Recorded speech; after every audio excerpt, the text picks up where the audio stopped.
Alhamdulillahilladzi bi ni'matihi tatimmus shalihat. Wassalatu wassalamu ala sayyidis sadat wa ala alihi wa ashabihi ahlil fadaili wal karamat. Subhanaka la ilma lana illa ma 'allamtana innaka antal alimul hakim. Rabbi shrah li sadri wa yassir li amri wahlul 'uqdatam min lisani yafqahu qawli. Bapak-bapak, ibu-ibu, alim ulama, ciri pandai, tokoh masyarakat, hadirin hadirat, yang besar tak dihimbau gelar, yang kecil tak disebut nama. InsyaAllah kita semua dimuliakan Allah Subhanahu wa ta'ala. Amin ya rabbal alamin. Jadi kalau posisi Masjidil Haram itu di selatan, maka Masjid Nabawi itu di atas, di utara, dan paling atasnya Masjidil Aqsa. Jadi berurutan. Kalau Pulau Sumatera, Lampung itu di selatan, saya Riau itu di utara, maka utaranya sekali Aceh. Begitulah lebih kurang. Aceh, Riau, Lampung. Masjidil Aqsa, Masjid Nabawi, Masjidil Haram. Maka ketika Nabi SAW menghadap ke Makkah, Madinah di tengah, maka mohon maaf menghadap ke Makkah ke sana. Sedangkan Masjidil Aqsa di belakang. Jadi Nabi menghadap ke Masjidil Aqsa lebih kurang 17 bulan sejak mulai beliau pindah ke kota Yathrib yang berubah namanya menjadi Al-Madinah Al-Munawwarah. Sama-sama kita hitung berapa bulan, karena pindahnya ke Masjidil Haram itu pada bulan Sya'ban. Nabi sampai di masjid di Madinah itu pada Rabiul Awal. Maka tahun Rabiul Awal, dari mulai Rabiul Awal, Muharram, Safar, Rabiul Awal, Rabiul Akhir, Jumadil Awal, Jumadil Akhir, Rajab, Sya'ban, Ramadan, Syawal, Dzulqa'dah, Dzulhijjah, Muharram, Safar, Rabiul Awal, Rabiul Akhir, Jumadil Awal, Jumadil Akhir, Rajab, Sya'ban. Dari kurang 17 kalau dihitung dari Rabiul Awal, 18 bulan, 17 bulan menghadap ke Baitul Maqdis. Orang Yahudi mengejek, lihat itu Muhammad solatnya menghadap ke arah kota yang kita agungkan, Palestina. Sedangkan dia itu katanya menyembah Allah Subhanahu wa ta'ala, dulu menghadap ke Baitullah Ka'bah, sekarang dia menghadap ke Palestina.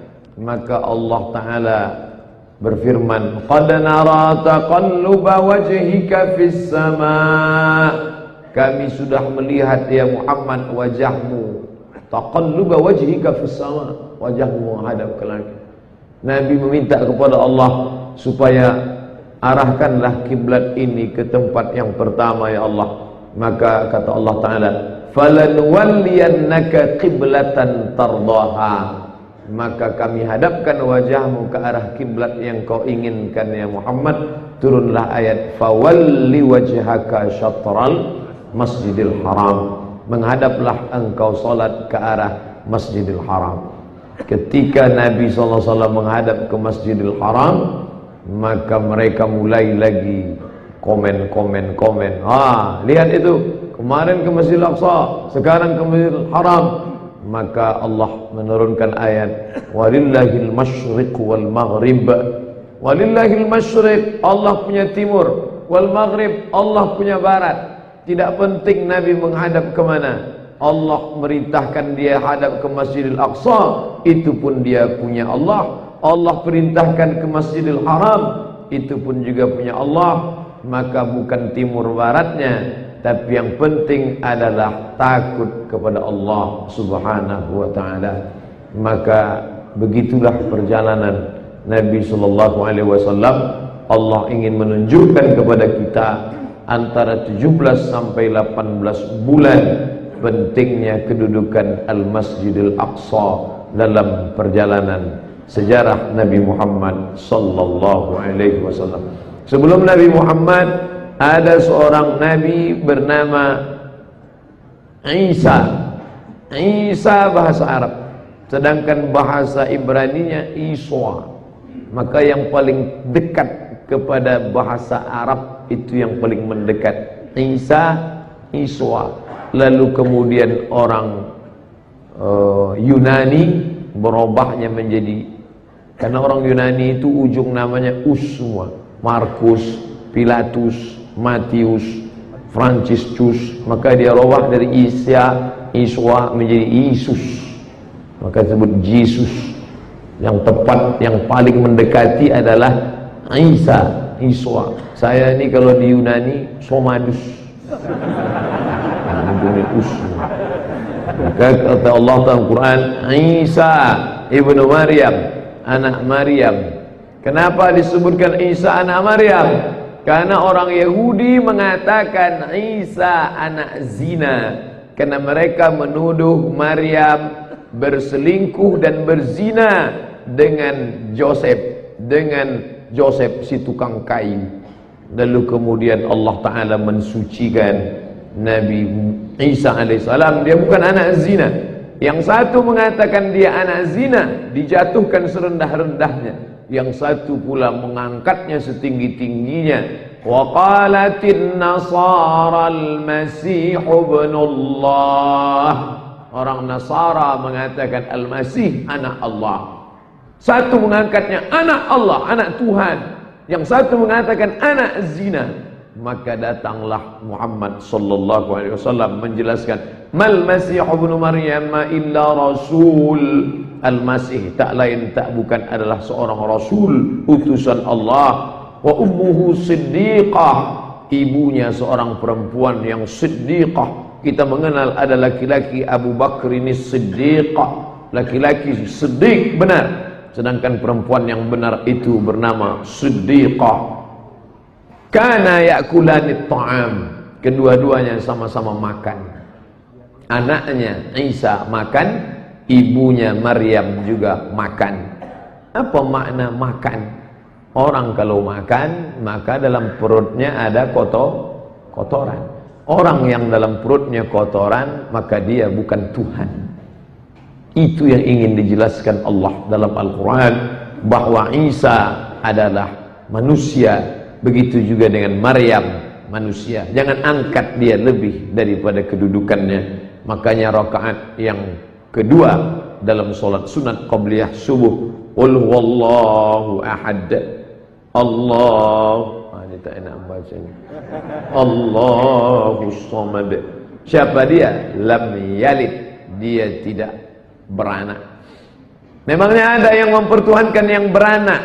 Dia siapa? Maryam beranak, dia melahirkan anak, maka dia bukan Tuhan. Walam yulad, yang diperanakkan, yang dilahirkan, yang keluar dari rahim juga tidak layak sebagai Tuhan. Siapa dia? Isa. Lam yulad, karena Allah tidak beranak dan tidak diperanakkan. Walam yakul lahu kufuwan ahad, tidak ada satupun yang selevel setara dengan dia. Kalau kau pejamkan mata nampak warna merah, hijau, hitam, maka dia bukan Tuhan. Maka tara bibalik fallahu laisa kadzalik, apa yang terlintas di hati dan pikiranmu, maka Allah tidak seperti itu. Nama-nama yang kau buat, kau karang, kau pikirkan, bukan itu nama dia. Lalu siapa nama dia? Itu yang dibacakan Tuan Imam tadi. Wallahu alladzi la ilaha illahu al-malikul qudusus salamul mu'minul muhaiminul azizul jabbarul mutakabbir. Subhanallahi amma yusyrikun. Subhanallah, maha suci Allah. Kenapa disebut maha suci? Karena ada yang menodai dia. Dia katakan dia beranak, dia katakan dia memperanakkan, dia katakan dia diperanakkan. Subhana, maka setiap menyebut nama Allah, kita katakan Allah subhanahu wa ta'ala. Saya pernah menghadiri satu acara di kantor, kata sambutan pimpinan kantor. Pertama, marilah kita ucapkan alhamdulillah kepada Allah SWT. Salawat dan salam kepada Muhammad SAW. Aneh, mohon maaf Pak Ustaz, mereka adalah satu negara dengan kita tapi tidak satu keyakinan. Oh, saya maklum. Tapi dalam Islam kita diajarkan Allah subhanahu, dia maha suci, wa ta'ala, dia maha tinggi. dari sifat-sifat kerendahan yang dikatakan manusia. Maka Allah yang maha tinggi itu menurunkan salah satu nabinya bernama Isa alaihissalam ke negeri ini, negeri yang pernah dijadikan sebagai kiblat selama 17-18 bulan. Ada nabi sebelumnya ke negeri itu diturunkan Allah Isa, dan Isa itu punya ibu, nama ibunya itu ada dalam surat dalam Al-Quran setelah surat Al-Isra, yaitu surat Maryam. Maryam punya ayah, dan ayahnya itu juga ada suratnya dalam Al-Quran, yaitu surat Ali Imran. Ali keluarga. Allahumma salli ala Sayyidina Muhammad wa ala Ali Muhammad. Allahumma barik ala Muhammad wa ala Ali Muhammad kama sallaita ala Ibrahim wa ala Ali Ibrahim kama barakta ala Ibrahim wa ala Ali Ibrahim. Ali keluarga. Kenapa keluarga? Karena Imran punya istri bernama Hanna. Hanna lama tidak mengandung, maka dia pun bernazar, Rabbi inni nazartu laka ma fi batni muharrara. Aku bernazar, ya Allah, kalaulah nanti anak yang ada dalam perutku ini lahir, aku akan jadikan dia muharrara. Muharrar, makna muharrar artinya khalisan li khidmati Baitul Maqdis. Dia tidak jadi pedagang, dia tidak jadi petani, dia tidak jadi pegawai kerajaan, dia tidak jadi tentara, tapi dia akan menjadi servant of God, pelayan rumah suci Baitul Maqdis. Rabbi inni nazartu laka ma fi batni muharrara. Aku bernazar nanti anak ini kalau lahir akan aku jadikan sebagai pelayan Baitul Maqdis. Falamma wada'atha, ketika anak itu lahir, qalat Maryam, Hanna berkata, inni wada'tuha unsa, aku melahirkan anak perempuan. Padahal semestinya yang akan menjadi pelayan Baitul Maqdis itu laki-laki, perempuan tidak layak. Tapi karena sudah terkandung nazar, maka apa boleh buat? Wa inni sammaituha Maryam, aku beri dia nama Maryam. Wa inni u'idzuha bika wa dzurriyyataha minasyaitonir rajim. Aku berlindung kepada Allah, minta perlindungan Allah supaya Maryam dan anaknya nanti dijauhkan dari minasyaitonir rajim, dari setan yang dirajam, dari setan yang terkutuk. Lalu kemudian lahirlah anak itu. Ketika lahir anak itu dalam keadaan yang bersih, yang baik, anak itu diberi nama Maryam. Malang tak dapat ditolak, untung tak dapat diraih. Meninggal ayahnya yaitu Imran, maka anak ini mesti diasuh oleh bapak asuh. Tapi semuanya ingin menjadi bapak asuh yatim Maryam. Saya ingin jadi bapak angkatnya, saya ingin menjadi bapak asuhnya. Maka ini nanti orang akan berkonflik, berkelahi. Maka Allah Ta'ala mengilhamkan kepada mereka tokoh agama supaya mencampakkan pena suci. Karena para tokoh itu menulis dengan pena, maka mereka mencampakkan, membuang pena ke dalam air. Siapa yang penanya nanti tenggelam, dia akan kalah. Siapa yang penanya terapung, dialah yang layak untuk menjadi bapak asuh Maryam. Maka Allah berfirman dalam Al-Quran, wa ma kunta ladaihim idh yulquna aqlamahum ayyuhum yakfulu Maryam. Ya Muhammad, engkau tidak berada di tengah mereka ketika mereka mencampakkan pena mereka, ayyuhum yakfulu Maryam, siapa yang paling layak untuk menjadi bapak asuh Maryam. Ketika semua yang ikut kontes itu, campakkan pena kalian, semua mencampakkan ke dalam air, mengapung satu pena, itulah dia pena. Fakaffalaha Zakaria. Zakaria lah yang mengasuh dia, menjadi bapak asuhnya.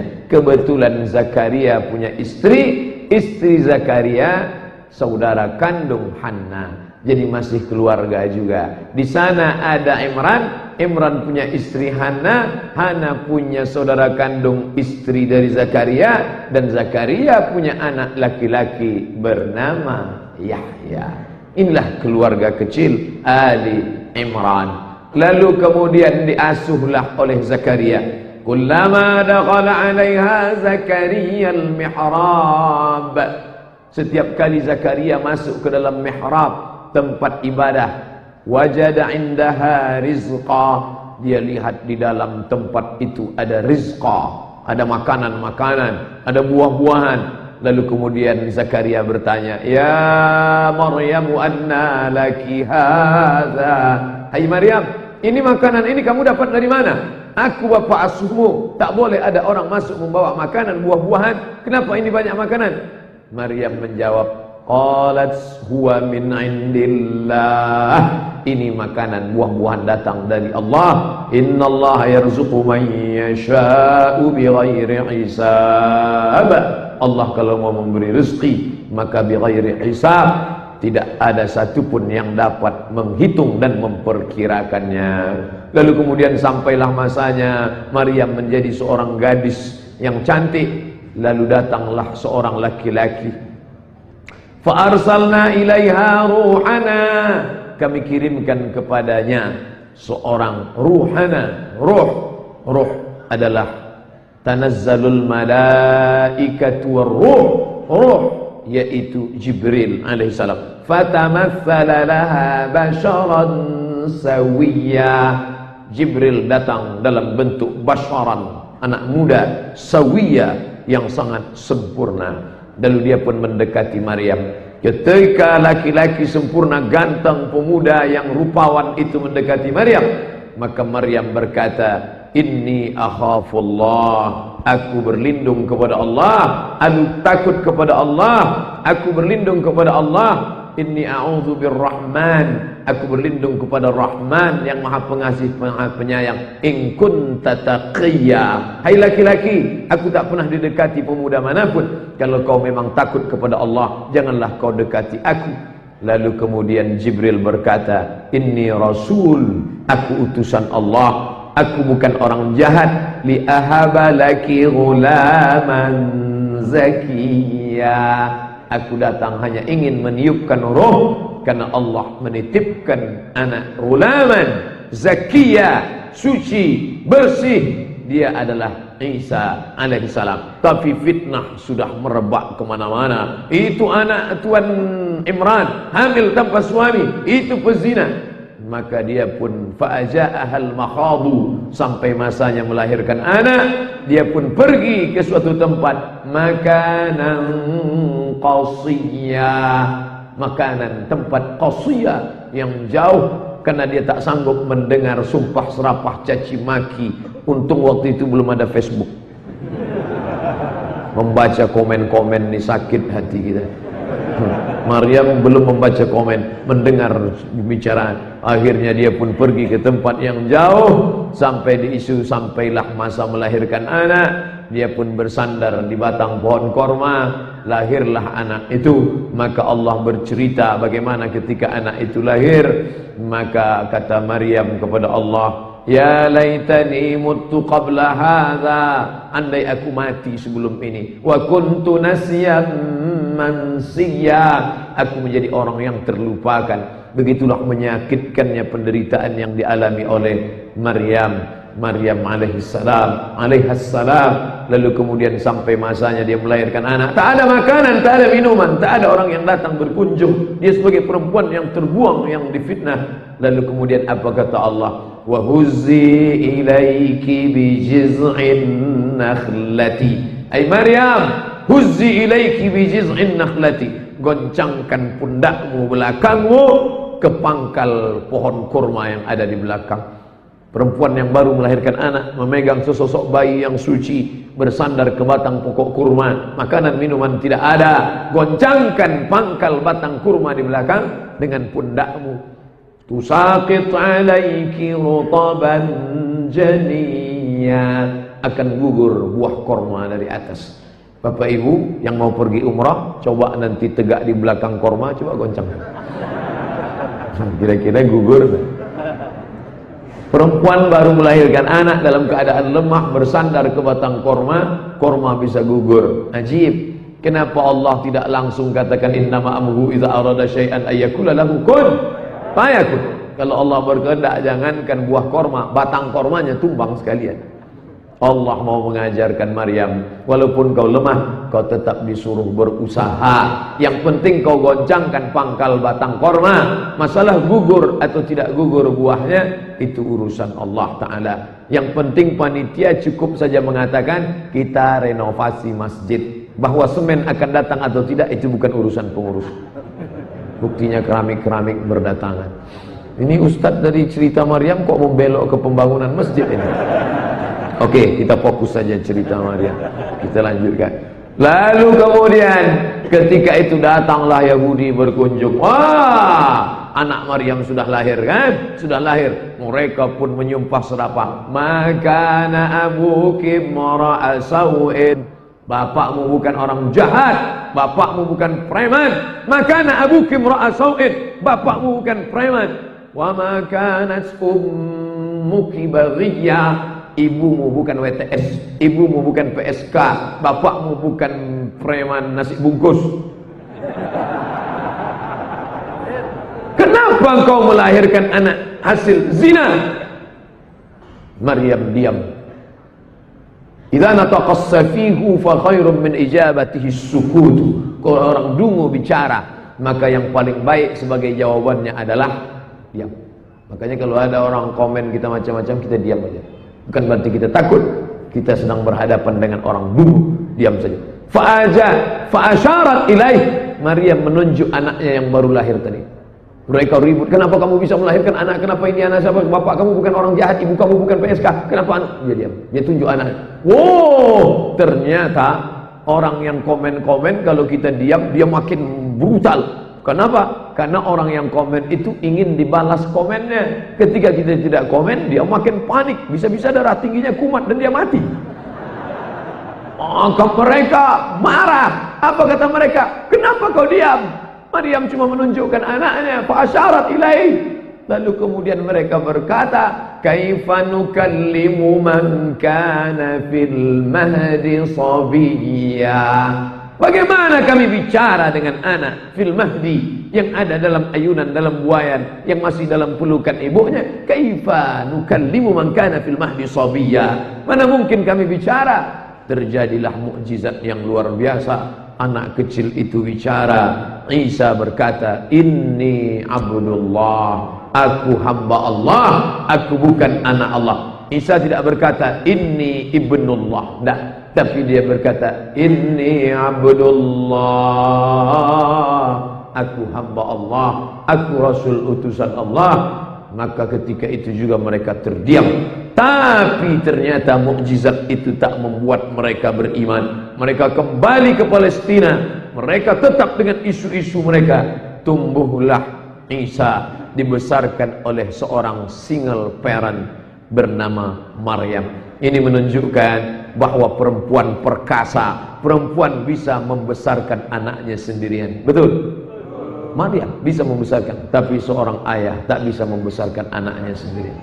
Makanya kalau ada seorang laki-laki melahirkan istrinya, meninggal, lalu kemudian anak ini tak bisa dibesarkan sendirian, itulah mengapa alasan dia menikahlah. Peace, damai.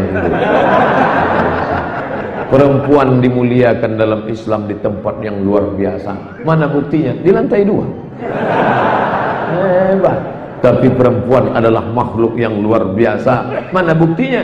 Dalam rahim, dalam perutnya bisa ada laki-laki 9 bulan 10 hari bersemayam, dan dia adalah Isa alaihi salam, dibesarkan oleh Maryam. Maka pemuda yang luar biasa ini diikuti oleh banyak pengikut, orang simpati kepada dia. Sampai pada akhirnya pendeta-pendeta Yahudi galau. Ini kalau pengikutnya makin banyak, kacau kita. Nanti dia makin banyak pengikutnya, dia harus kita habisi. Ternyata orang-orang yang pengikutnya banyak itu harus dihabisi. Betul? Ini viewernya banyak ini. Ya, setiap ini viral nih videonya. Ini harus kita habisi ini orang. Oh, Ustadz bisa aja membelok-belokkan.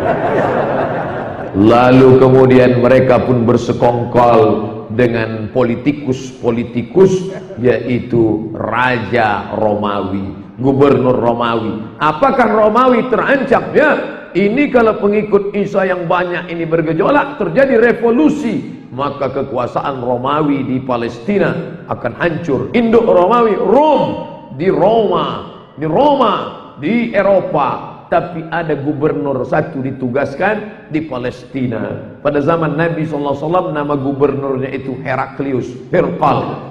Lalu kemudian bersekongkollah tokoh agama dari kalangan Yahudi dengan tokoh politik. Agama dengan politik pada zaman itu tidak pernah bersatu.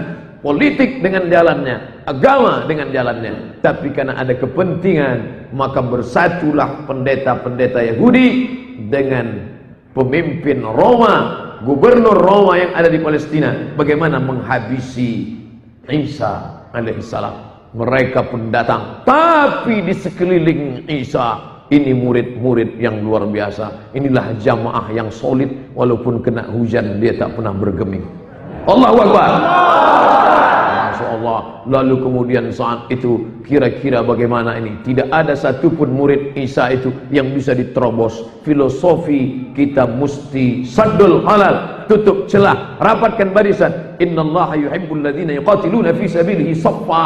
Allah suka, Allah cinta kepada umat kalau dia berjihad di sabilillah shaffa, jalannya shaf, lurus, tidak belok-belok, tidak mencela-menceli, tidak ada celah masuk. Tapi ternyata di tengah bulu kambing yang hitam ada satu pengkhianat bernama Yudas Iskariot. Disogok dengan beberapa keping uang emas. Ditanya, di mana tempat persembunyian Isa? Akhirnya dia menunjukkan di sana. Ternyata di tengah itu ada pengkhianat. Siapa pengkhianatnya? Yudas Iskariot. Akhirnya bersekongkollah bertiga, Roma dengan gubernurnya, pendeta-pendeta Yahudi dengan Yudas. Maka mereka pun malam itu mencari di mana persembunyian Isa. Di sana. Tapi kemudian mereka ingin meyakinkan, betul tidak dia ada di dalam. Yudas, coba cek ke dalam. Kalau kami nanti yang masuk, mereka akan bubar. Coba kau masuk ke dalam. Yudas pun masuk ke dalam, ingin memastikan bahwa Isa memang ada di dalam. Yudas melihat ada dia, tapi Yudas lama betul tidak keluar-keluar. Mana Yudas? Tidak keluar. Mau di miss call, HP belum ada waktu itu. Maka akhirnya pendeta Yahudi bersama dengan ini raja penguasa Romawi berkata, kalau begitu kita terobos saja ke dalam, kita serbu. Oke lah, mereka pun menyerbu ke dalam. Terjadilah mukjizat pada diri Isa. Wa ma qataluhu, mereka tidak berhasil menangkap Isa. Wa ma salabuhu, mereka tak berhasil menyalib Isa. Walakin syubbiha lahum, ada laki-laki yang diserupakan wajahnya dengan Isa, itulah dia Yudas. Maka jangan mau disogok, nanti mati dalam keadaan disalib. Akhirnya ditangkaplah Yudas. Mana Isa? Barrafa'ahullah. Allah mengangkat Nabi Isa alaihi salam. Allah mengangkat Nabi Isa. Wa ma qatalu yaqina, mereka tidak benar-benar yakin sudah membunuh Isa alaihissalam. Wa ma qataluhu yaqina, mereka tidak yakin yang mereka bunuh itu adalah Isa. Karena mereka heran, kenapa kalian tangkap aku? Kenapa kalian tangkap aku? Bahkan dia tertawa, kenapa kalian tangkap aku? Bahwa yang membunuh Yudas itu adalah tokoh Yahudi, tidak diragukan lagi. Filmnya dibuat oleh Mel Gibson. Mel Gibson membuat film bahwa penangkapan itu dipelopori oleh Yahudi. Judul filmnya The Passion of Christ, penderitaan Yesus Kristus. Maka ketika itu orang Yahudi Amerika mengamuk, unjuk rasa di jalan, karena itu akan memberikan presiden buruk, mengatakan kami tidak terlibat dengan pembunuhan itu. Tapi sejarah berkata mereka lah yang terlibat membunuh nabi-nabi. Nabi Isa mereka ingin bunuh, tapi Allah selamatkan. Apakah Nabi Muhammad SAW pernah ingin dibunuh oleh orang Yahudi? Ya, ketika Nabi datang ke kampung Yahudi Khaybar, Lalu di kampung itu mereka bertanya, Muhammad, ya, kamu senang makanan, makan apa? Kata Nabi SAW, sahabat menjawab, Muhammad itu suka makanan kaki kambing bagian depan. Oh, itu juga. Ya, maka mereka suguhkan kaki kambing bagian depan. Kita kalau ada tamu, kita tanya makanan, Ustadz suka makan apa? Ustadz suka minum apa? Kita mau kasih yang terbaik. Mereka rupanya tanya itu, mereka ingin tanamkan racun sebanyak-banyaknya di dalam. Setelah ditanamkannya racun ke dalam, ketika Nabi akan memakannya, maka datang Jibril alaihissalam, jangan kau makan ya Muhammad, ada racun di dalamnya. Maka sepakat ahli sirah bahwa Nabi sempat memasukkan ke dalam, tertelan sedikit air liur, tapi kemudian Nabi memuntahkannya. Mengapa Allah tidak jaga dari air liur yang menetes itu? Kata ahli sirah, Allah ingin menjadikan Muhammad bukan sekedar Nabi dan Rasul, tapi juga mati dalam keadaan syahid. Nabi Muhammad dapat 3, meninggal sebagai seorang Nabi, meninggal sebagai seorang Rasul, dan meninggal sebagai seorang syahid karena mati diracun oleh Yahudi. Adapun sahabat Nabi yang saat itu ikut makan, kontan langsung meninggal dunia. Dan sahabat menuntut, maka Nabi memaafkannya. Nabi tidak menuntut karena Nabi seorang yang pemaaf. Kata Nabi, aku memaafkan dia. Tapi sahabat Nabi yang menuntut, keluarganya tidak memaafkan, maka yang meracun itu dibunuh. Ketika sebelum dibunuh dipancung, ditanya, kenapa kamu meracun Muhammad? Apa kata dia? Ini Yahudi, ini otaknya ngeles. Kenapa kamu racun? Aku cuma ngetes aja, dia Nabi asli apa Nabi palsu. Ibu yang dimuliakan Allah Subhanahu wa taala, begitulah Nabi Muhammad sallallahu alaihi wasallam. Pernahkah dia ke bumi Palestina itu? Pernah. Allah mengatakan dia pernah ke sana. Subhanalladzi asra bi 'abdihi laila minal masjidil haram ilal masjidil aqsa. Masjidil Aqsa terletak di Palestina. Bagaimana dengan yang sebelumnya? Maka Isa alaihissalam tak diragukan lagi, dia juga di Palestina. Bagaimana dengan yang sebelumnya? Musa. Maka Musa alaihissalam memang tidak di Palestina. Musa nun jauh di sana. Dia di Mesir. Mesir, Afrika Utara. Madinah kiri, Mesir atas, Palestina. Dia lahir di Mesir. Ketika itu seorang raja bernama Fir'aun.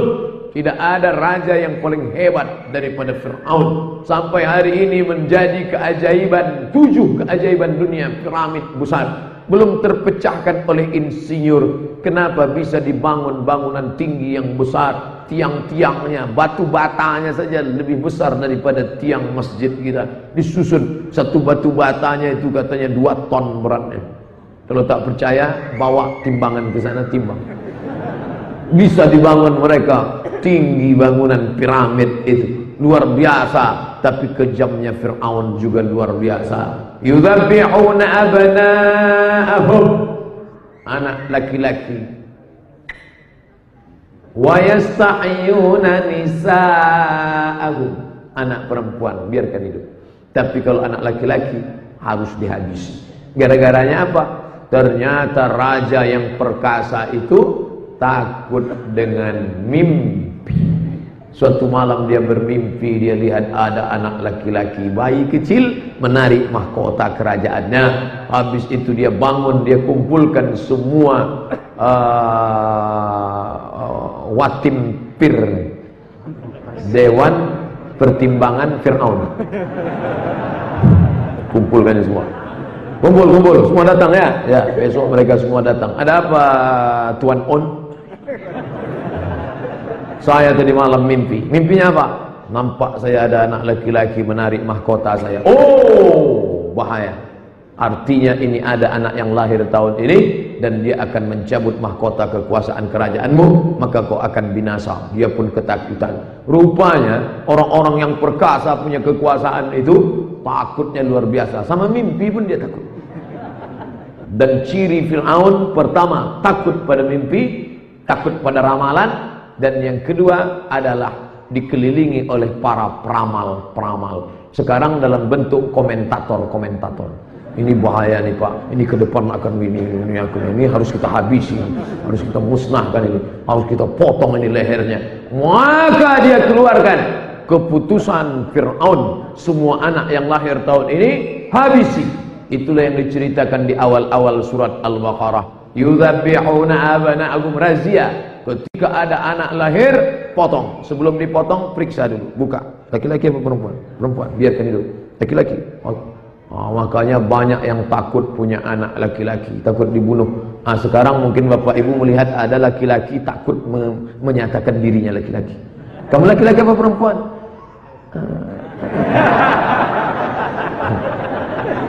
Be a man, jadilah laki-laki.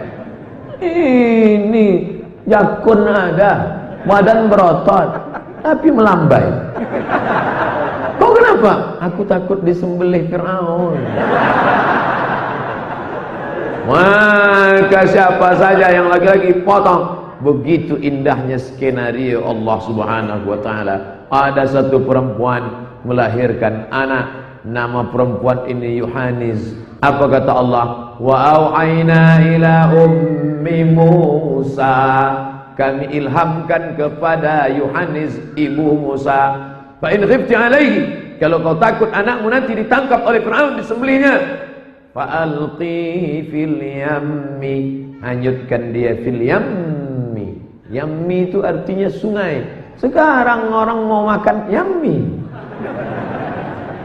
Fa alqihi fil yammi, kau hanyutkan dia ke sungai. La takhafi, jangan kau takut. Wala tahzani, jangan kau sedih. Don't be sad. Inna radduhu ilaiki, nanti kami akan kembalikan anak itu kepadamu. Waja'iluhu minal mursalin, kami akan jadikan dia sebagai rasul utusan kami. Maka dia letakkanlah anak itu, sebelum dia hanyutkan, ardi'ihi, susukan anakmu. Disusukannya lah anaknya. Itulah makanya ibu-ibu yang mau naik pesawat, ini bayi tidak boleh naik pesawat. Gitu Pak Dokter ya. Nanti gendang telinganya rusak, nanti tidak stabil. Tapi kalau sudah sekian bulan boleh, dengan syarat apa? Saat take off anak itu disusukan, dipeluk ibunya dalam keadaan tenang, maka tidak berpengaruh jiwanya, detak jantungnya normal. Ibu-ibu bawa bayi dipeluknya anak itu, maka pesawat anaknya tenang, bapaknya pula tak tenang. Asik menengok pramugari. Lalu kemudian setelah disusukannya anaknya tenang, anak itu pun diletakkannya ke dalam kotak kayu, dihanyutkannya ke sungai Nil. Asbaha fuadu ummi Musa farigha, setelah dihanyutkannya anaknya itu hatinya hampa. Tak ada lagi makan, tak kenyang, tidur tak lelap memikirkan anaknya. Tapi Allah sudah menenangkan hatinya. La takhafi, jangan kau takut. Ibu-ibu yang sedang mengirimkan anak ke pondok pesantren, la takhafi, jangan kau takut. Wala tahzani, jangan kau sedih. Apalagi sekarang sudah bisa nelpon. Sedangkan Yohanes waktu itu belum ada GPRS. Dia tak tahu posisi anak sedang berada di mana. Dia tawakal kepada Allah. La haula wala quwata illa billah. Lepaskan, hanyutkan anak ke sungai Nil. Dipukul ombak, dihempas gelombang. Andai dikunyah kuda Nil waktu itu. Tahu sendiri gigi kuda Nil sebesar ini. Tapi Allah mau menyelamatkan dia. Ternyata kuda Nil tidak membunuh Nabi Allah. Fir'aun saja yang mau membunuh Nabi Allah. Maka lepaslah dia. Kemana lepasnya? Rupanya pergilah kotak kayu itu ke tempat pemandian istri Fir'aun. La ilaha illallah Muhammadur Rasulullah. Itu yang ditakuti, itu pula yang datang. Asyah bersama dayang-dayang di tepi sungai Nil, melihat ada kotak kayu. Wahai pengawal, apa itu kotak kayu? Aneh. Ketika mereka berenang menarik kotak kayu ke tepian sungai Nil, mereka lihat ada sesosok bayi. Asyah selama ini tak punya anak. Allah jaga rahim Asyah, tidak berkembang benih Fir'aun yang zalim, yang jahat di dalam rahim Asyah. Allah berikan dia anak tanpa mengandung. Ada orang mengandung 9 bulan 10 hari, disusukan anak 2 tahun, begitu lahir anak durhaka. Tapi Asia tak pernah mengandung, tak pernah menyusukan, tapi punya anak yang soleh. Itulah dia Musa alaihissalam. Bawa dia ke istana. Ini anak yang kurindukan selama ini. Memanglah aku sudah lama menunggu menantikan dia. Maka ibu-ibu yang punya anak asuh, katakan kepada anakmu, anakku, kau tidak lahir dari rahimku, tapi kau lahir dari hatiku. Maka kata si anak, amazing my mother. Lalu si anak pun dibawa ke istana. Sampai di istana, suaminya yang ketakutan menengok sesosok bayi. Inilah agaknya anak yang kulihat dalam mimpiku. Ini dia, ini dia, ini dia, ini dia. Tapi dia biarkan besar, dia biarkan besar. Lalu kemudian anak ini menangis, siang malam menangis karena haus. Diadakanlah musabaqah ibu susu nasional. Siapa saja ibu-ibu yang bisa menyusukan anak ini dalam keadaan anak ini bisa diam, maka dia akan diangkat menjadi ibu susu dan tinggal di istana. Peserta nomor 1, begitu disusukan, out. Peserta, tiba-tiba datang ibu kandungnya. Allah mempertemukan langkah rezeki pertemuan maut. Jangan risau dengan perpisahan. Jangan pula risau dengan pertemuan, karena itu sudah ditetapkan Allah. Sampai masanya ibu kandungnya ikut antrian, satu pun tak tahu. Silakan ibu. Disusukannya, anak itu pun diam. Uniknya anak bayi, dia bisa membedakan mana ibu kandung, mana ibu tiri. Uniknya anak bayi, dia tak pernah kursus menyusu, tapi dia bisa tahu mana bapaknya, mana ibunya. Kalau tak percaya, bapak yang punya anak kecil pulang dari sini, ambil, coba susukan. Pasti dia tak mau. Dia tahu. Lalu kemudian diam. Allah pertemukan. Terbukti janji Allah. Inna radduhu ilaiki. Kau hanyutkan saja dia ke sungai ini. Nanti kami akan kembalikan dia kepadamu. Waja'iluhu minal mursalin. Kami akan jadikan dia rasul. Maka yang menyusukan Musa, ibu kandungnya sendiri, sampai akhirnya dia besar, sampai akhirnya dia merangkak. Saat itu Fir'aun melihat dia tetap risau. Inilah dia, inilah dia, inilah. Lalu dia katakan, oh Aisyah, ya, ini nampaknya anak ini yang akan merebut kekuasaanku. Tidak, ini anakku, kata Aisyah. Tapi aku tetap risau. Kalau begitu kita tes dia, fit and proper test. Kita letakkan api, kita letakkan roti. Kalau nanti dia ngambil roti, inilah dia. Dia kita pancung ya. Oke, aku setuju. Tapi kalau nanti dia mengambil api, maka berarti dia anak kecil yang tak tahu apa-apa. Oke, maka diadakanlah tes. Maka jadi yang suka ngetes nih Fir'aun. Dites nih. Ini orang anti NKRI ya tuh. Nah, ini kita tes. Kita tes dulu. Lalu kemudian dites lah. Lalu kemudian tangannya sudah mau mengambil roti, karena setan menggiring tangan Musa mau ngambil roti. Disitulah datang malaikat menolong, diambilnya api, diletakkannya ke lidahnya, luka lidahnya sedikit, maka ngomongnya pun kurang jelas. Makanya ketika dia akan menghadap Fir'aun, dia berdoa, Rabbishrahli sadri, lapangkan dadaku karena aku akan menghadap Fir'aun. Wa yassirli amri, mudahkan urusanku supaya aku jangan susah dalam perjalanan. Wahlul 'uqdatam min lisani, hilangkan kendala yang ada pada lidahku.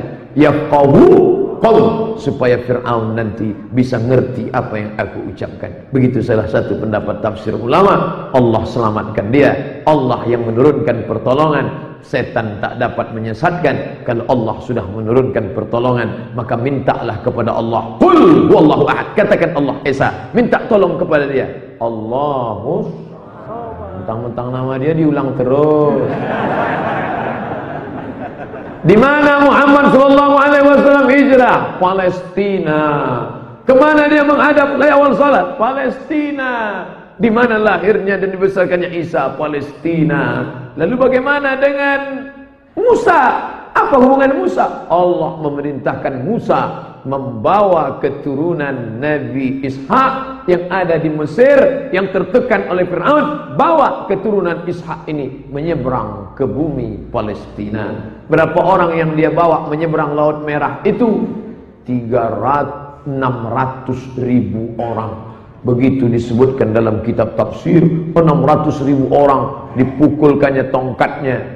Pukulkan tongkatmu hai Musa. Maka Musa pun memukulkan tongkatnya, famfalaqa, terbelah laut itu kataudil azim, seperti tembok bukit yang tinggi. Dia pun menyeberang. Ketika dia sudah sampai ke ujung, pasukan Fir'aun ikut di belakang. Saat itu menyatu lagi ombak besar, tenggelamlah dia di Laut Merah. Sampai sekarang orang Mesir meyakini, katanya di Laut Merah itu nanti ada gelombang besar, disitulah tempat tenggelamnya Fir'aun. Saya kebetulan naik kapal laut Wadi Nil dari Kairo, naik mobil keterusan Suez, dari Suez terus Laut Merah menuju Jeddah. Abdul Somad, ya, kemarin waktu naik kapal di Laut Merah, di mana terasa gelombang yang paling besar? 2 hari 2 malam perasaan besar terus. Mereka meyakini situlah tenggelamnya. Kita tak penting dia tenggelam di mana, yang penting dia perjuangan luar biasa sampai akhirnya Fir'aun itu mati. Kematian Fir'aun sangat memalukan. Mati dalam keadaan tersedak. Mati.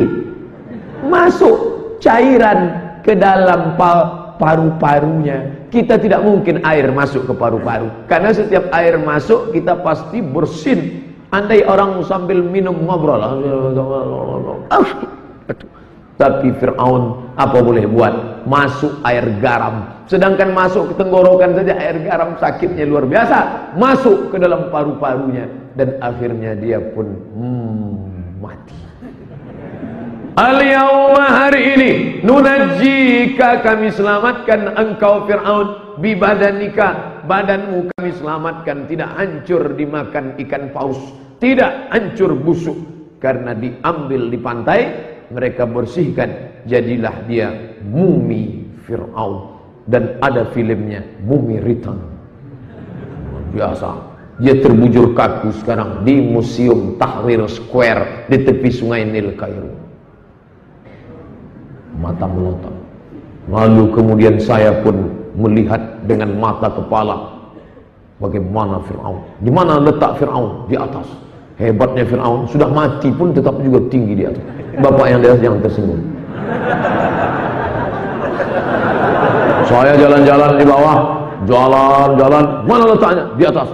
Begitu saya mau naik, di mana ruangannya? Di atas. Begitu sampai di pintu, bergetar jiwa saya. Kenapa? Melihat tulisan bayar 100 pon. Ternyata mau jumpa Fir'aun bayar wanipio. Ambil duit beli tiket. Masuk ke dalam, sampai di dalam dia sudah menyambut di pintu dalam kotak kaca. Saya melihat, saya baca ayat kursi Allah. Oh, takut ada hantu-hantu, jin-jin, setannya di situ. Inilah ternyata yang menyembelih anak kecil dulu. Dulu kau Fir'aun menyembelih anak kecil. Sekarang anak-anak kecil lari-lari di keliling. Anak kecil lari-lari. Anak-anak bule itu. Bule sama Pak Ali. Melihat mereka, menengok, lucu. Wah, terbujur kaki. Saya lihat dari ujung rambut sampai ujung kaki. Rambutnya kuning keemasan, hidungnya mancung, kulitnya sudah hitam mengering, sampai ke kuku-kuku kakinya. Saya lihat kukunya, panjang-panjang kukunya, tangannya saya lihat. Tapi dia tetap pakai kain, tetap pakai basahan. Lalu kemudian begitulah akhir kesudahannya. Dan Nabi Musa pun terus melanjutkan perjalanan. Tapi Nabi Musa tak sampai ke Palestina. Niatnya sudah sampai ke Palestina, dia meninggal di dataran Sinai. Lalu setelah Nabi Musa meninggal, dilanjutkan perjalanan itu menuju Palestina oleh murid Nabi Musa bernama Yusha.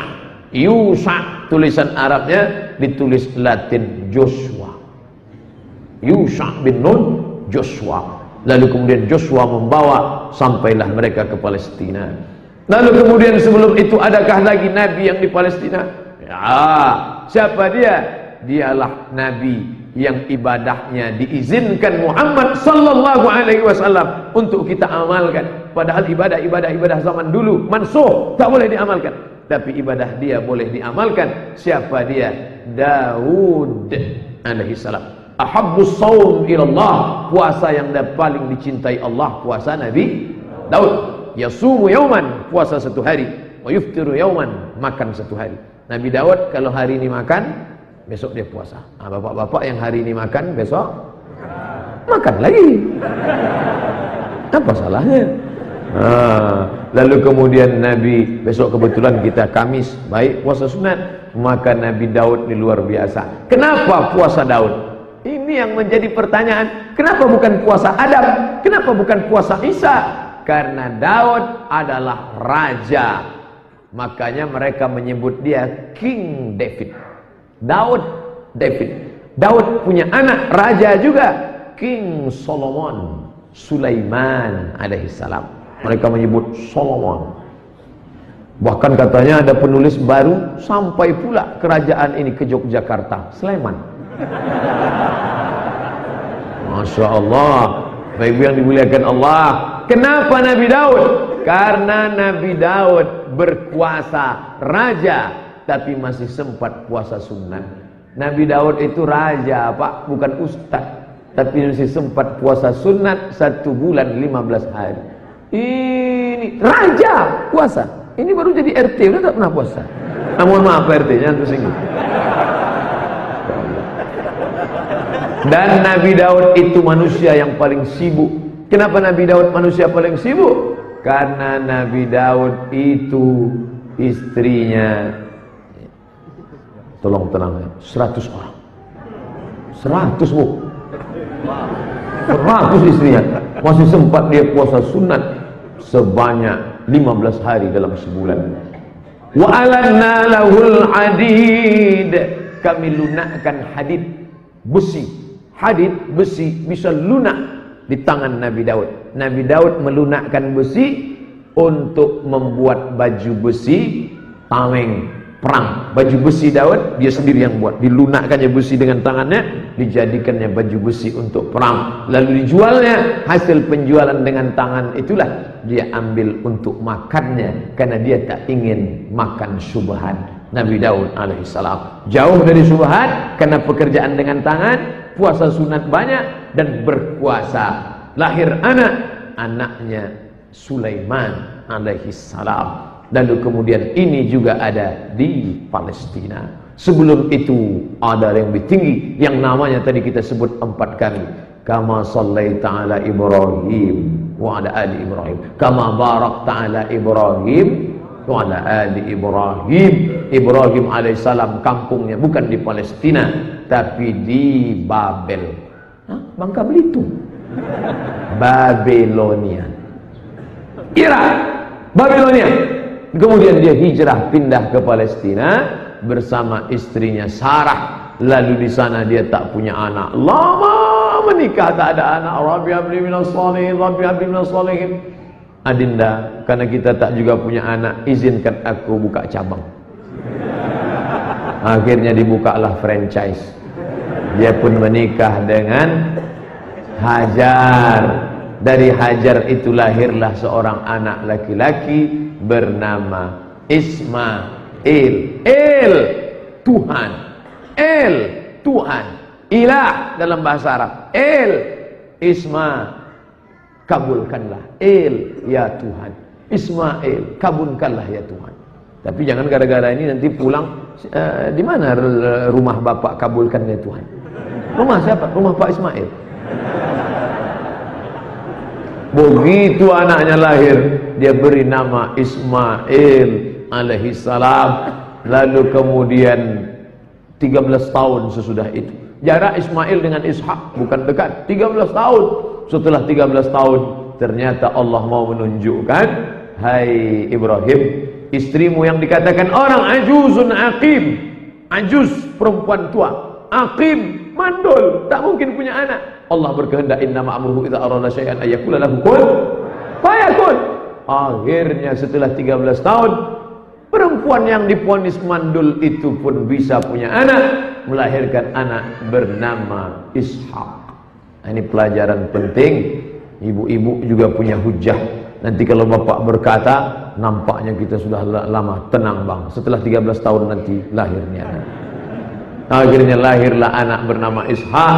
Maka kita sebut Ali Ibrahim, keluarga Ibrahim, keluarga kecil Ibrahim yang luar biasa. Ibrahim, Sarah, Hajar, dari Sarah lahir Ishak, dari Hajar lahir Ibrahim alaihissalam, lahir Ismail alaihissalam. Cucu cicit keturunan inilah yang menjadi nabi-nabi yang diutus Allah subhanahu wa ta'ala ke bumi Palestina. Dan Nabi Muhammad dari jalur Ibrahim juga, karena Muhammad itu adalah anak dari Abdullah, Abdullah anak Abdul Muttalib, Abdul Muttalib anak Hashim, Hashim anak Abdi Manaf, Abdi Manaf anak Qusay, keturunan daripada Kilab, Lu'ay, Fihir, cucu cicit dari Adnan, Adnan keturunan Ismail, Ismail anak kandung Ibrahim alaihissalam. Ibrahim sudah berkata, nanti dari anak cucu keturunanku akan ada nabi terakhir yang akan memimpin dunia, dialah Muhammad sallallahu alaihi wasallam. Dan Isa juga berkata, apa kata Isa? Ya'ti mim ba'dismuhu Ahmad. Akan datang nabi terakhir sesudah aku nanti, namanya Ahmad. Ada yang GR ketika disebut Ahmad. Aku tuh siapa? Ahmad Musadek. Nanti kalau semua yang nama Ahmad ngaku nabi, Nasrullah ngaku nabi juga. Setelah engkau, aku nabi juga. Mana ayatnya? Idza jaa nasrullahi wal fath. Nasrullah ngaku nabi. Dan setelah Nasrullah ada lagi nabi terakhir. Siapa dia? Qul huwallahu ahad, Allahus samad.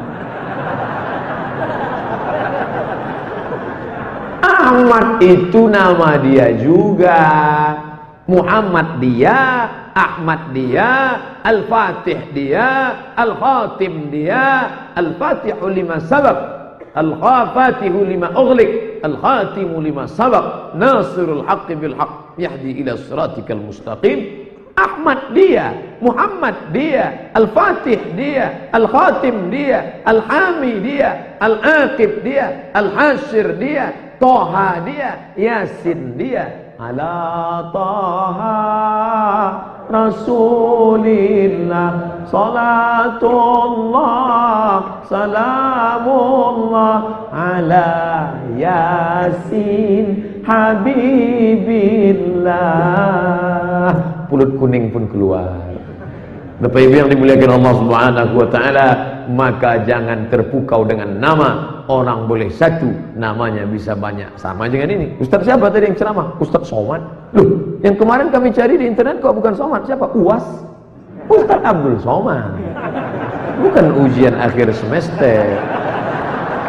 Bapak Ibu yang dimuliakan Allah Subhanahu wa taala, saya ingin menceritakan, inilah makna ungkapan firman Allah, Allazi barakna haulah. Kami berkahi sekeliling Palestina, karena di sana bumi para nabi. Ibrahim hijrah ke sana, Isa di sana, Musa pindah ke sana, Muhammad sallallahu alaihi wasallam menghadap ke sana, bumi yang penuh berkah. Jadi kalau ada orang hari ini nulis di koran, Twitter, nge-tweet, tulis update status, kita tidak ada hubungan apa-apa dengan Palestina, nggak usah terlalu repot dengan Palestina, ini kepalanya bengkok. Hubungan kita dengan Palestina bukan hubungan bilateral, bukan hubungan negara, bukan hubungan kebangsaan. Palestina adalah keyakinan, asyhadu an la ilaha illallah wa asyhadu anna Muhammadan Rasulullah. Siapa yang percaya pada Allah, percaya kepada Muhammad Rasulullah, maka dia mesti membela Palestina. Semua yang ingin merampas Palestina, maka harus batil, harus musnah di muka bumi ini, termasuklah Donald Bebek. Allahu Akbar. Nanti kalau ada anak-anak muda kita turun ke jalan, biro, bidam, nufkiriya, Allahu Akbar, Allahu Akbar. Datang bapak-bapak bawa mobil. Apanya anak-anak repot-repot Palestina? Apa yang ribut-ribut dengan Palestina? Biarkan aja urusan negara mereka. Bapak Islam apa enggak? Kamu ragu dengan Islam saya? Gak yakin saya ini Islam? Tes saya. Tes saya kalau nggak percaya saya ini Islam. Nanti kalau kita main tas tes, setiap orang datang buka celananya, udah sunat apa belum? Kau mesti tunjukkan cintamu pada Palestina. Maka jangan heran tadi kalau Pak Ketua Masjid pakai sorban Palestina. Palestina, save Palestine. Bangga kita melihat anak muda pakai baju gambar intifada, save Palestine, we love Palestine. Bangga kita, walaupun nggak sholat. Janganlah. Kalau sudah tulisannya Palestina, tentu sholat. Tapi masjid yang baju yang bertuliskan Palestina jangan dibawa sholat. Ini gambar intifadah, orang sedang memanah, dipakainya sholat. Allahu Akbar. Orang yang di belakang nengok. Beli di mana kaosnya? Baju-baju bergambar. Nah, ini Palestina adalah kecintaan kita. Paling tinggi adalah datang ke Palestina. Nah, ini datang ke Palestina. Yang punya duit pergi umrah. Sebelum pergi umrah atau setelah umrah ke Palestina, tunjukkan bahwa kita cinta Palestina. Setelah melihat Palestina dengan mata kepala sendiri, Pak Ustaz, akhirnya suami saya itu pulang, semangatnya luar biasa. Allahu Akbar. Mudah-mudahan kita diberikan rezeki sehingga bisa ke Palestina insyaallah. Tuh, mesti bapak yang nanam sawit, yang nanam karet, niat di awal. Aku nanti kalau ini tumbuh, aku mau Palestina, aku mau ke Palestina, aku mau ke Palestina, aku mau ke Palestina. Pas ndodos sawit, aku mau ke Palestina, aku mau ke Palestina. Gitu. Ketika dapat rezeki, bawa anak-anak, tunjukkan kepada dunia, inilah Palestina, kami cinta Palestina. Foto di sana, like and share. Save Palestine, save Palestine. Begitu. Sekarang bule-bule orang barat saja unjuk rasa di jalan. Betul? Mereka selamatkan Palestina paling tinggi. Tapi jangan sampai saya mau ikut perang melawan Israel. Belum tentu sanggup. Memang sanggup. Saya tidak ingin nanti membaca radar Lampung. 3 orang Lampung terdampar di Palestina. Bukannya menghabisi Yahudi, malah terdampar karena nggak dapat lontong sayur. Memalukan. Nah, yang bawah kirim bantuan uang. Berapa duit? Di sini banyak anak yatim, orang susah. Bagi 2, 100.000 di sini, 100 di sana. Cuman 100 Pak Ustaz, 50 di sini, kirimkan ke sana. Man jahaza ghazian faqad ghaza. Siapa yang mempersiapkan bantuan untuk perang, maka dia dapat pahala perang walaupun dia tak ikut perang. Allahu Akbar. Makanya biasanya kalau acara itu, begitu saya katakan tolong Palestina, keluar kotak langsung. Oh, keluar kotak. Kotak. Palestina, keluar kotak. Berapa kotak yang keluar Pak? Ada 10 Pak Ustaz. Tolong kawal, jangan sampai pulang 5. Satu orang bertanggung jawab bawa. Udah agak jauh, tarik. Karena banyak juga yang meneriakkan Palestina. Allahu Akbar, Allahu Akbar. Begitu udah ke ujung, Allahu Akbar. Rupanya KW punya. Banyak yang KW sekarang. Waduh, saya nggak sanggup Pak Ustaz. Mau ke Palestina nggak sanggup. Mau ngasih duit juga nggak sanggup Pak Ustaz. Saya kalau diajak iktikaf insyaallah. Kalau diajak dengarkan ceramah hujan-hujan insyaallah. Tapi kalau udah keluar duit nih Pak Ustaz. Kalau teriak Pak Ustaz, Allahu Akbar, Allahu Akbar. Tapi begitu keluar duit, tak bisa. Oke, yang paling rendah doa. Angka doa. Saya belum pernah, setiap khutbah belum pernah saya tinggalkan. Kalau khutbah Jumat saya tetap Allahumma ansur ikhwanana al-mujahidina fi Palestin. Amin. Amin. Gitu jemaah. Apa yang kau tangiskan tadi? Ustaz Somad doa untuk Palestina. Ustaz Somad berdoa untuk Palestina. Emang kau ngerti bahasa Arab? Enggak. Terus Palestina kata dia. Palestina itu masih Palestina. Oh, Masya Allah. Nah, kalau saya diminta sholat jadi imam, saya memang menolak. Saya takut khawatir menimbulkan fitnah. Ini saya tak tahu masjid ini bismillahnya sir apa jahar.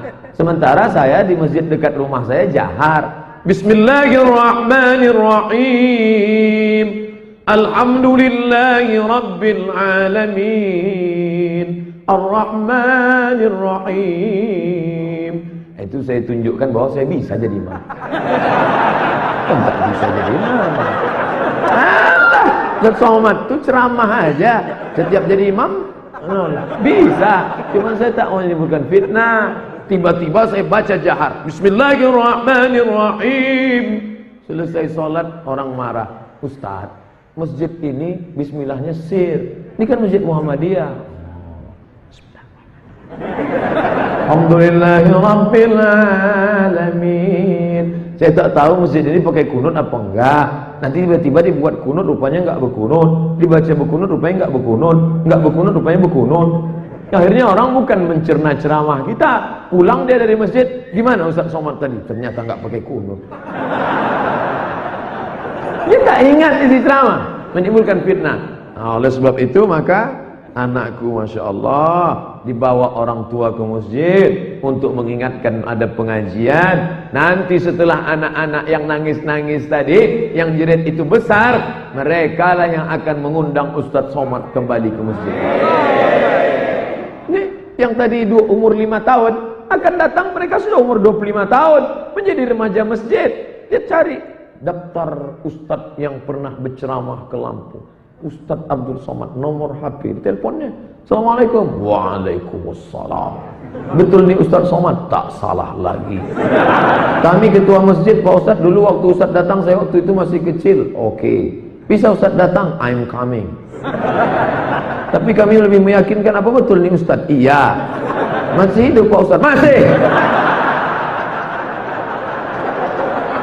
Kalau di masjidmu masih ada suara anak jerit-jerit, masih ada anak menangis-nangis, bersyukurlah, karena 20 tahun akan datang masjid ini tetap sholat berjamaah. Allahu Akbar. Kalau sholat subuhnya seperti sholat Jumat, disitulah tentara Israel terkencing-kencing pakai pampers. Mati tentara Israel ketika diperiksa, ternyata mereka pakai pampers. Mencret dia. Beda sama orang Islam. Orang Islam tak pernah takut mati. Iskariman au mut syahidan. Allahu Akbar. Ibu-ibu yang salat tahajud malam, jangan lupa doa. Allahumma ansur ikhwanana al-mujahidin al-mazlumin fi Palestin. Saya enggak bisa bahasa Arab Pak Ustaz, bahasa Indonesia. Ya Allah, tolonglah saudaraku yang di Palestina, berikan dia kelapangan hati. Dia adalah saudara-saudara kami ya Allah. Ajak anak-anak doa ya. Oh, jadi doa boleh pakai bahasa Indonesia? Boleh. Yang enggak boleh itu sholat pakai bahasa Indonesia. Itu tak boleh. Allahu Akbar kabiro. Engkau maha besar ya Allah. Batal sholat. Kalau doa apa salahnya? Silakan doa pakai bahasa Indonesia. Ya Allah, ini anakku kuliah di Jakarta. Aku takut dia berzina. Jangan sampai dia narkoba. Jangan sampai dia dilarikan orang. Jangan sampai kena hipnotis. Jangan sampai dia berzina. Jangan sampai dia pacaran. Kalau bisa cepatlah pulang. IP-nya 4, honor nggak apa-apa. Tapi yang lama-lama. Hanya saja kalau doa itu sifatnya pribadi, jangan dibaca kuat-kuat, apalagi di masjid dekat teman sebelah. Ya Allah, suamiku sering keluar kota, aku khawatir dia selingkuh. Jadi tanya kawan sebelah, sama siapa? Maka kalau sifatnya pribadi, doa diam-diam aja. Apa yang kau mintakan? Terserah aku lah, minta apa? Urus saja doa masing-masing. Bapak Ibu yang dimuliakan Allah Subhanahu wa taala, pas 1 jam saya ceramah, nampu cepat betul waktu di Lampung. Masya Allah. Itulah makna Palestina. Berikut ini kita jawab beberapa pertanyaan. Ini pertanyaan sudah diseleksi, fit and proper test, karena dikhawatirkan banyak ada niat ingin ta'aruf, namun pihak laki-laki dan perempuan masih merasa perlu banyak pertimbangan. Bagaimana hukumnya? Apa boleh menunda niat tersebut atau tidak? Kalau dengan menunda itu menimbulkan dosa, kamu laki-laki makan minum muncul libido seksual, gara-gara itu kau berdosa, maka menunda itu pun ikut jadi dosa. Tapi kalau dengan menunda itu tak ada efek apa-apa, dia anak muda Pak Ustaz, kok bisa menunda nikah tidak ada efek apa-apa? Dia puasa Daud. Dia puasa Daud. Maka orang yang puasa Daud, nafsunya ada, tenaga tak ada. Mau mati ya. Jadi kau ta'aruf, aku dah tak terbayang perempuan ini. Mati juga. Tapi saya anjurkan di zaman sekarang ini, segeralah menikah, karena fitnah banyak. Sekarang ini kan zaman cepat. Dulu makcik-makcik kita mau masak rendang lama. Sekarang sebentar, ambil ayam pukul-pukul, ayam penyet. Cepat sekarang. Maka semuanya serba cepat. Dulu menikah Januari, akikah Oktober. Sekarang enggak, nikah Januari, April akikah. Cepat. Maka pakaian pun juga cepat. Dulu orang jahit pakaian lama, sekarang enggak. Di airport dulu coba tengok, banyak ada pakaian yang belum selesai. Ada yang tukang jahitnya belum tak sempat menjahit, baru dijahit sebelah kiri, kanan belum pakai. Ada yang kain kurang. Nah, ini yang lajang-lajang ini. Ada pun yang sudah menikah. Kalau kau lihat ada perempuan di jalan, pulanglah kau ke rumah. Apa yang ada pada perempuan itu ada juga di rumah, walaupun agak lain bentuknya sedikit. Benarkah letak padang mahsyar itu di bumi? Hal ini berkaitan dengan banyak ayat menyebutkan pada hari kiamat semua dibangkitkan dari kubur. Kubur itu di dunia. Idza sama'um fatarat, langit terbelah. Sekarang global warming. Kenapa global warming? Karena lapisan ozon bocor. Ozon itu tebalnya 600 km lebih kurang. Bocor dikit aja karena AC, karena alam gundul, karena pembakaran hutan. Bocor dia panasnya. Luar biasa. Ini nanti hari kiamat itu bukan bocor. Idza sama'un fatarat, langit terbelah. Wa idzal kawakibun tasarat, planet-planet bertabrakan. Maka bumi ini hancur. Neptunus, Merkurius, Pluto, Mars bertabrakan, hancur. Idza sama'un fatarat wa idzal kawakibun tasarat wa idzal biharu fujirat. Laut. Saya tinggal di atas hotel tinggi menengok laut. Cantiknya. Itu air laut naik ke atas. Hancur semuanya. Wa idzal quburu bu'asirat. Itu kata kiasan. Maknanya apa? Kau yang sudah mati akan hidup kembali. Adapun ini bumi hancur binasa. Tidak ada bumi kekal abadi. Kalau bumi qadim, maka dia kekal hancur. Planet bertabrakan. Saat itu pun kita wa takunul jibalu kal ihnil manfus. Ada planet, ada meteor besar. Meteor yang besar ketika kena lapisan ozon seperti es yang kena kuali, mengecil, tak sampai ke bumi, habis. Tapi ketika terbelah, maka masuklah meteor besar. Kalau sampai ada meteor sebesar bola kasti jatuh, na'udzubillah, itu akan jadi danau. Bagaimana ketika hancur semuanya, hujan meteor? Maka hancur. Kita akan hidup kembali dan di dalam tempat yang paling baik bersama Nabi Muhammad sallallahu alaihi wasallam. Jannatul Firdaus. Saya kalau bangun malam, sholat, wudhu pasti flu, membuat saya bersin, buat sholat tak khusyuk. Yang mau saya tanyakan, apa bisa digantikan dengan tayammum? Ambil air, tarik dalam-dalam ke atas, nanti akan keluar ingus-ingusnya. Tak percaya coba, tarik ke atas. Sakit po saya, sakit lah. Tarik ke atas, naik ke atas, bersih, bersih. Bersih insya Allah. Coba nanti malam mulai bersih. Jadi tidak itu dijadikan alat untuk tayamum. Konsultasikan. Bila tidak ada perubahan, cari dokter terdekat. Pak dokter, kemarin kata Ustaz Somad tarik, kata dia berhenti. Sudah saya coba tidak. Lalu dokter mengatakan, Bapak sudah terjangkit anti air, tak boleh kena air. Kalau kena air, mati. Maka kalau resikonya mati, boleh tayamum.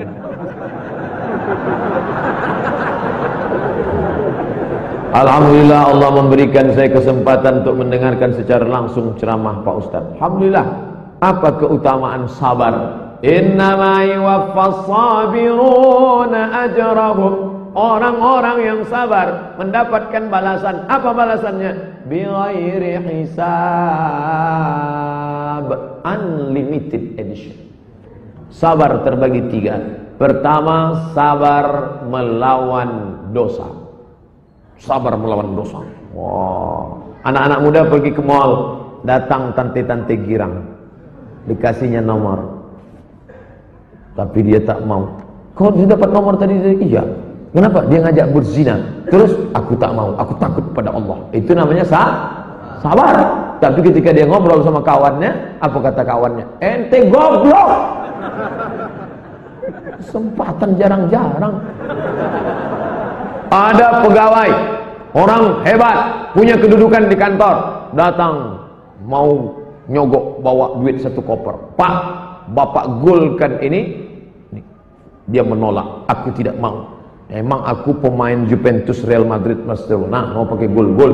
Bawa duit haram ini ke sana. Setelah pulang dia cerita ke istrinya, istriku, tadi ada orang mau nyogok bawa duit 1 koper, kutolak. Kata istrinya, abang sabar. Kalau istrinya taat. Tapi kalau istrinya nggak ngaji, abang bodoh. Jarang dapat, belum tentu abang pensiun dapat duit sekoper. Tapi itu haram adinda, nggak apa-apa. Kita sedekahkan 2,5%, selesai itu. Yang pertama, sabar dalam ketaatan. Yang kedua, sabar. Pertama, sabar menolak maksiat, berat. Yang kedua, sabar dalam ketaatan. Sabar bangun malam. Bangun malam kena air dingin, sabar. Keluar duit, sabar. Memasukkan duit 100.000 ke dalam kotak, itu sabar luar biasa. Menengok Bung Karno dengan Bung Hatta melambai dada. Kalau tidak sabar, menangis itu. Sabar. Makanya jangan heran orang ketika lewat kotak carinya lama. Apa bapak cari? Patimura kemana? Apa? Sabar yang pertama dalam melawan dosa maksiat. Sabar yang kedua dalam ketaatan. Sabar yang ketiga ketika ada ujian. Bu, ya, suami ibu meninggal dunia. Sabar dia. Ibu nggak nangis? Yang udah lama aku tunggu. Fir'aun suami ibu. Bukan pernah selama pernikahan tak pernah aku diajaknya sholat. Setiap bulan puasa aku yang membangunkan dia. Maka aku mohon kepada Allah, ya Allah, berikan hidayah pada suamiku ini. Alhamdulillah dikasihnya jalan kan, gol dia langsung. Bagaimana cara memuliakan kunci surga suami? Langsung ke suami. Walaupun ujiannya berat. Innama huwa jannatuki wa naruki. Innama huwa jannatuki wa naruki. Dia bisa menjadi surgamu dan bisa menjadi nerakamu. Kalau kau taat kepada dia, maka dia bisa menjadi surgamu. Tapi kalau kau lawan dia, dia menjadi nerakamu. Suami yang bagaimana? Ini jangan suami ini kalau udah sebut, kan? Suami yang membawa ke jalan Allah. Ibu yang punya anak gadis, kalau datang anak lajang meminang, ingin ta'aruf, ingin khutbah, idza ja'akum man tardawna dinahu, kalau kau tengok agamanya bagus, wa khuluquhu, kalau kau lihat akhlaknya baik, fazawwijuhu, nikahkan dia.